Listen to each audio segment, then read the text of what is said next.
Hey Byron, how you doing, man? Good. Good. Now that you have several games here with Xavier, and just what does it feel like to be out there with what we see as one of the better corners in the league? Obviously, he's got four interceptions over his past four games, but to be out there with him on opposite sides um, for several games now. It's fun. We're starting to build a chemistry as a secondary.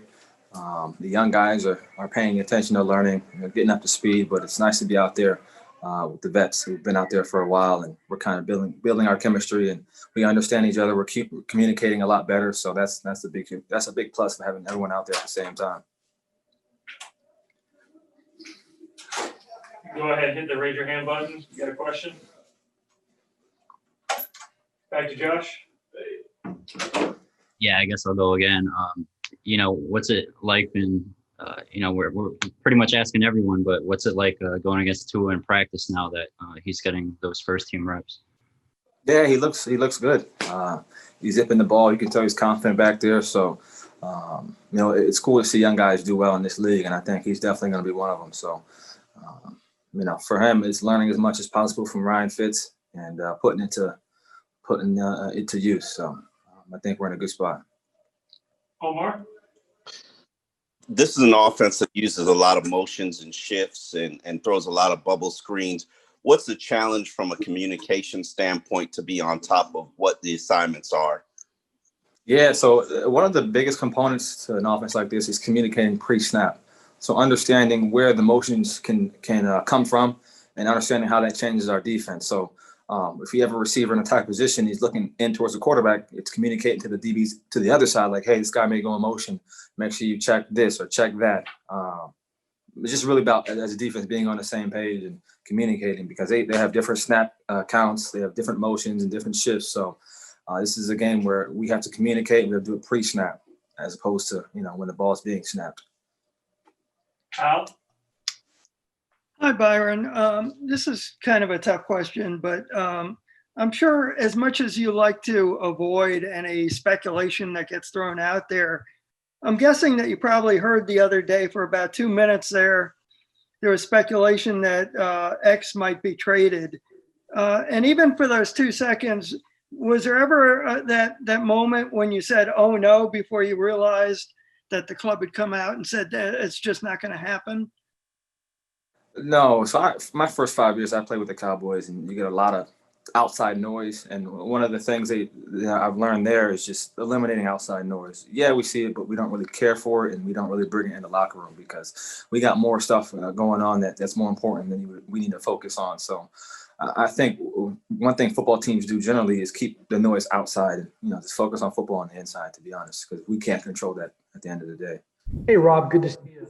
I was just watching an interview with Tim Tebow on Twitter. I think it was with USA Today, where he was talking about being a left-handed quarterback, and they asked him what changes, and he said that everyone on the offensive line needs to be aware of what his blind side is. So what sense of responsibility do you and Solomon feel in protecting not just any quarterback, but his blind side? I don't think we feel pressure. I think that everybody wants to be on the same page, including like the left side, the center. I think everybody want to be on the right page and, keep Tua up, and Tua go down, Fist, anybody that's in, to keep them up and keep those guys healthy, and keep them off the ground as much as possible. Omar? Following up on that, because he is a left-handed quarterback, how do things change for you in terms of the fact that you are protecting his blind side?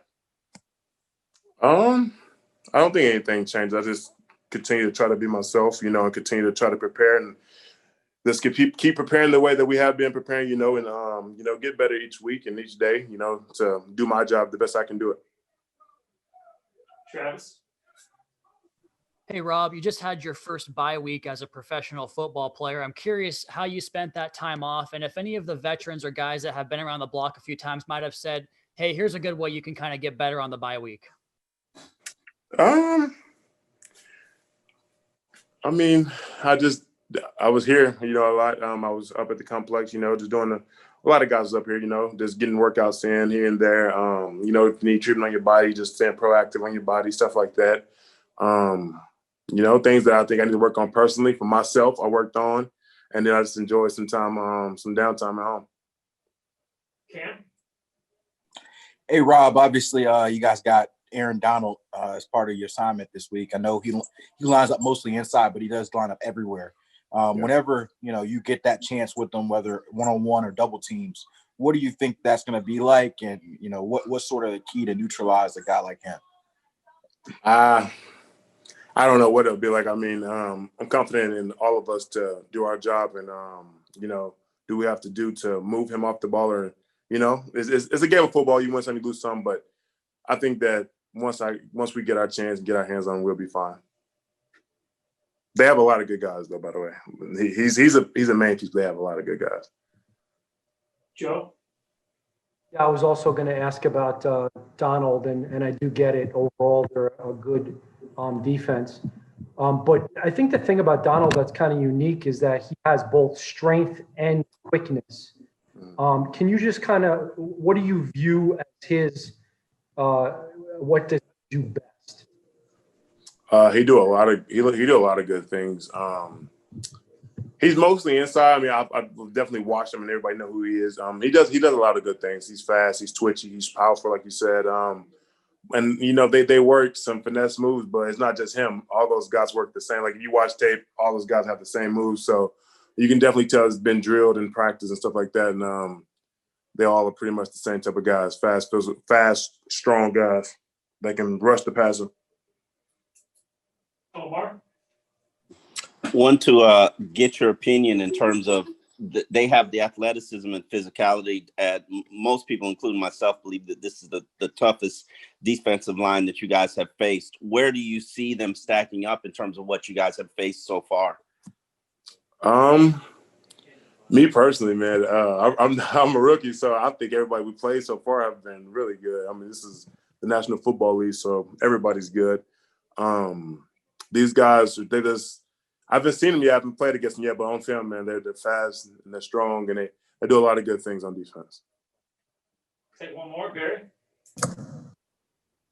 Rob, has Tua popped his head into offensive line meetings this week? And how would you describe him this week? Has he been loose? You kind of broke up a little bit. I didn't really hear it. Yeah. Has Tua popped his head into offensive line meetings this week? And has he seemed loose to you? Oh yeah, he's Tua. He's always himself. He got a good head on his shoulders. He definitely. We do stuff weekly, offense, line, QB and stuff like that. We do stuff weekly, so we'll get that done today. Jesse, fun times facing Aaron Donald. I'm trying to remember if you were part of. No, I don't think you were part of the 2016 team that played him. So this will be your first time. Yeah. What's it like preparing for a two-time Defensive Player of the Year? We prepare the same way every week. Obviously we have our challenges, but we just go into a game trying to figure out what's going to work best for us. What's going to be productive for us. He's a great player, no doubt about it, and we try to just do our job. Cam? Hey, Jesse, what's up, man? I'm curious. Obviously, Fitz is a veteran. With the calls that you guys have up front, does it change with responsibilities at all because Tua is a rookie a little bit? Do you guys in the O-line have to take on more, or how does that work? Yeah, it's been the same. Tua's done a great job. We have good leadership in the room. We have good leadership in the quarterback room. I don't think anything's going to be changed. I think everything's just going to be the same. Same thing every week. Try to go out there, win a game. Barry? Hi, Jesse. How would you describe how Tua has comported himself this week? Prepared, relaxed? What types of words come to mind? Tua, he's cool. He's comfortable in the pocket. He's in the huddle. He's confident. I walked in here on bye week and he's in the quarterback room watching tape, studying. So, that was very pleasing to see. He's doing his job for sure. I think he's going to, be a good player. I can't wait to see him play on Sunday. Josh?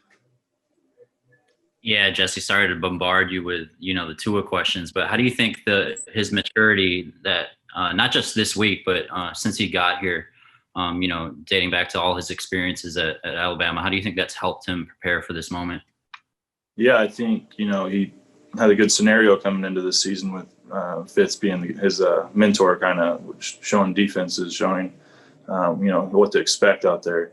So watching him progress through OTAs to training camp to, now has been, it's been cool to see. He's gotten a lot better. He's throwing the ball really well. He looks good. Travis? Hey, Jesse, wanted to ask you about the bye week. Just had Robert Hunt on, and he said that all you guys were here for most of the bye week. But I'm just curious, the old adage says that you're never 100% healthy in the season in a football season. But I'm curious how much better you feel coming off that long rest period and what it does for you in terms of just feeling better for game day, coming up on Sunday. Yeah, I think we had 4 days off or whatever it was. And, it's very well, like it helps the body actually relax, heal some old wounds. But, coming into just recharging the batteries is probably the best I can put it. Getting away from the facility or football for a little bit and just, now we're coming back. We're more energized. I think Wednesday was probably one of our best practices we had, the energy level with the scout team, giving a great look to the quarterbacks, putting the ball in the money. And, I think that bye week it's a good spot for it. Omar? Robert Hunt basically just said that you guys get with the offensive lineman today. What is that? Just a film session, you guys get with the quarterbacks today. Is that the film session, or is that sort of a social thing? Yeah, it'll be kind of what we, I think Ted's been doing it more than most of us, but just going over some blitzes, just normal stuff that you'd actually do throughout the week, and then we're just going to get a little bit extra in with Tua. I'll take one more. Cam? Hey, Jesse, I know you said you hadn't faced Aaron Donald before, but you faced kind of some star defenders, some big name guys. How do you balance between obviously having to send some extra attention at a guy like him versus, worrying about the other guys who you're probably going to have a lot of one-on-one battles with? Yeah, I think we'll have to do our job. We have to set kind of on the same level and just, keep what we've been doing. Just don't freak out when he's over you. I guess is what I'm trying to say. And just, play as a unit and not try to do too much, try to do too little. I think we've done a really good job with, passing stuff off and talking. And that's what will have to be heightened this game, but it'll be a fun matchup. Myles, how familiar are you with RPO? Did you guys run it at Washington? And what are the pros and cons for a running back about that style? I am familiar with it. Ran at Washington, yes. And I don't see any pros and cons about it. It's just the offense. It has pros and cons in every offense. I'll just try and do what I can when I get the ball and then just run out my fake when I don't. So. Barry? Hi, Myles. What are your impressions of how it's gone for Tua this week, how he's looked, etc.? He's looked great. He's always looked great. Since day one. I think he's getting more comfortable, obviously, with the role now that it's his right now. I think he's stepping up. He's communicating a lot, so he's doing everything you want to see out of an NFL quarterback. I think Fitz has taught him a lot in the past games. I think he's still teaching them, so you kind of see it, kind of the trickle down effect, and really excited for him. Cam? Hey, Myles, do you and Tua have to practice that running back quarterback exchange more just because of the lack of time together this week? I don't think so. I think we worked on it. I think that's what camp's for. We've done RVA all the time, so it's just like anything else at this point. Maybe during camp it was a little weird, but I don't even remember it like that. I think it's been no troubles at all. So. Travis? Hey, Myles, wanted to ask you just about general running back vision. I've seen a lot of folks out there that really compliment you for your vision. I'm curious if that's something you can work on, or is it just something more instinctive you have to react to when it comes to, getting the ball and seeing the way blocks develop on game day? I would say a lot of it's God-given, thank God. And definitely throughout the week, you see tendencies. Coach E has always been great about teaching us about the fronts, about what this front may lead to, where the cutback may be, or where the cut may be, where the hold may be. So obviously pre-snap, you got to diagnose what you want and what you want to do with it. But as soon as the ball snapped, you playing football and things close fast.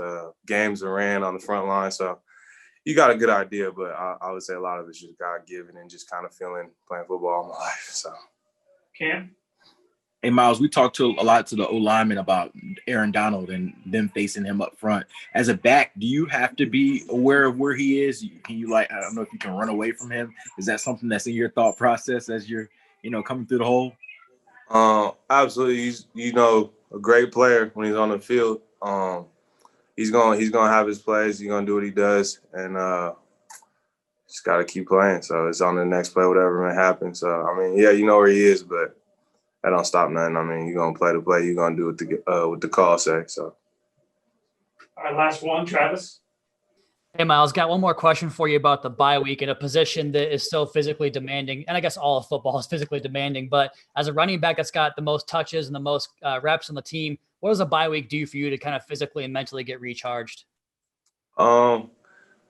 Definitely physically, you get to rest your body. You get to get kind of some of the kinks out or whatever, get a massage or two or whatever anybody's routine is. But I think it made me a little bit more hungry watching everybody else play personally.